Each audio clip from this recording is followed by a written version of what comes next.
దక్షిణాఫ్రికా ఏ జట్టుతో అనధికారిక టెస్ట్ సిరీస్ ఆడే భారత్ ఏ జట్టును ప్రకటించిన నాటి నుంచి భారత క్రికెట్ నియంత్రణ మండలిపై విమర్శలు కొనసాగుతున్నాయి. రిషబ్ పంత్ కెప్టెన్ గా వ్యవహరించే ఈ జట్టులో ఉద్దేశపూర్వకంగానే సర్ఫరాజ్ ఖాన్ కు చోటు ఇవ్వలేదనే ఆరోపణలు వస్తున్నాయి.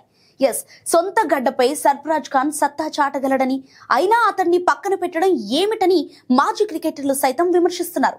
ఈ నేపథ్యంలో బీసీసీఐ వర్గాలు ఈ విషయంపై స్పందించాయి. సర్ఫరాజ్ ఖాన్ ను భారత్ ఏ జట్టుకు ఎంపిక చేయకపోవడానికి గల కారణం తెలిపాయి. సర్ఫరాజ్ గాయం కారణంగా చాలా రోజులు ఆటకు దూరమయ్యాడు. ఇటీవలే రంజీ ట్రోఫీ మొదటి రౌండ్ సందర్భంగా ముంబై తరపున కాంపిటేటివ్ క్రికెట్ లో పునరాగమనం చేశాడు. కాబట్టి రంజీ తాజా సీజన్లో అతడి ప్రదర్శన, ఫిట్నెస్ ఎలా ఉంటుందో అంచనా వేసిన తర్వాతే అతన్ని ఎంపిక చేయాలని సెలెక్టర్లు భావిస్తున్నారు. అందుకే భారత్ ఏ జట్టుకు ఎంపిక చేయలేదు. త్వరలోనే తిరిగి అతడు జట్టులోకి వస్తాడని నమ్ముతున్నామని బీసీసీఐ వర్గాలు పేర్కొంటున్నట్లు తెలుస్తోంది.